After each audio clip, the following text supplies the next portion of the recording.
தமிழ் வணக்கம்.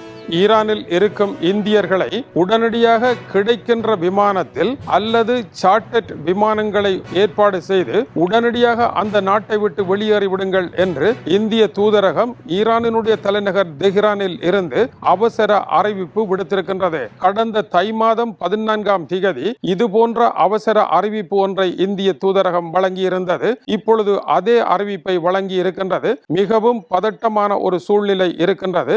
இந்தியர்கள் ஈரானில் இருப்பார்களாக இருந்தால், அவர்கள் இந்திய தூதரகத்திற்கு தங்களுடைய தகவலை வழங்காமல் இருப்பார்களாக இருந்தால், உடனடியாக இணையம் மூலமாக தாங்கள் எங்கே இருக்கின்றோம் என்கின்ற தகவலை வழங்க வேண்டும் என்றும் இந்திய தூதரகம் கேட்டிருக்கின்றது. யாத்திரை சென்றிருப்போர், சுற்றுலா பயணம் சென்றிருப்போர் மற்றும் தொழில் நிமித்தம் சென்றிருப்போர் எல்லாம் உடனடியாக திரும்பும்படி கேட்கப்பட்டிருக்கின்றது. அங்கு புறப்படுபவர்கள் இந்த நேரம் புறப்படுவதற்குரிய தருணம் அல்ல என்பதும் கவனிக்கப்பட்டிருக்கின்றது. இந்தியா இந்த அறிவிப்பை விடுமாக இருந்தால் அது சாதாரணமான அறிவிப்பாக இருக்க முடியாது. போர் மிக மிக அருகில் வருகின்ற பொழுதுதான் இந்தியா இத்தகைய அறிவிப்புகளை விடுவது வழமை.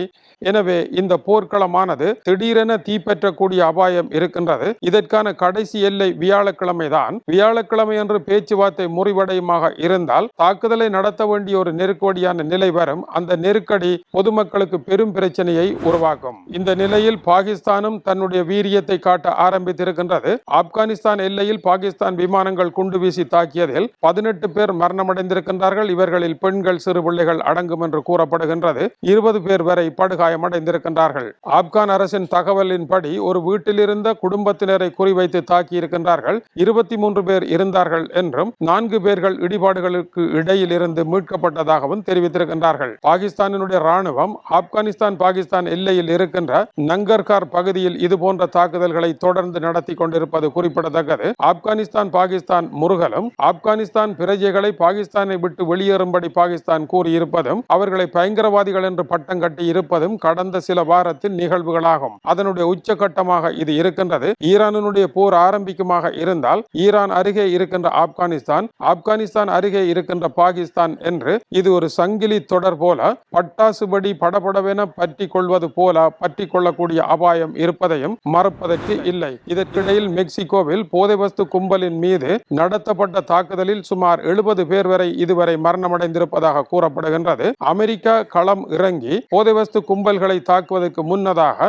மெக்சிகோவினுடைய படைகள் 10,000 பேர் ஒன்றாக இணைந்து 59 வயதுடைய போதைவஸ்து தலைவன் எல் மென்சோவை குறிவைத்து தாக்குதலை நடத்தினார்கள். இதில் 25 படைகளும் 30 போதைவஸ்து கும்பலும் மரணமடைந்ததாக கூறப்படுகின்றது. எல் மென்சோ அமெரிக்காவினாலும் மெக்சிகோவினாலும் தேடப்படுகின்ற ஒருவர். இவருடைய தலைக்கு 15 மில்லியன் அமெரிக்க டாலர்கள் விதிக்கப்பட்டிருக்கின்றது. உயிராகவோ அல்லது பிணமாகவோ கொண்டு வந்தால் என்று காயமடைந்த இவரை விமானத்தில் கொண்டு சென்ற பொழுது இவர் விமானத்திலேயே மரணமடைந்ததாக கூறப்படுகின்றது. போதைவஸ்து கும்பல் தலைவனை கொன்றிருக்கும் மெக்சிகோ படைகளுக்கு அமெரிக்க அதிபர் பாராட்டுக்களை தெரிவித்தார். ஆனால் போதைவஸ்து கும்பல் என்பது மெக்சிகோவில் அழிக்க முடியாது பரவிவிட்ட ஒன்றாகவே இருக்கின்றது. புற்றுநோய் போல இது பரவி இருக்கின்றது. அமெரிக்க படைகள் இறங்கினாலும் இவர்களை வடிகட்ட முடியுமா என்பது சந்தேகம்தான். இருப்பினும் விவகா ஒரு போர் போல போதைவஸ்து போர் இப்பொழுது கரிபியன் பகுதியில் ஆரம்பித்திருக்கின்றது. எனவே உக்ரைனில் ஒரு போர் 5வது ஆண்டு தினம், 2வது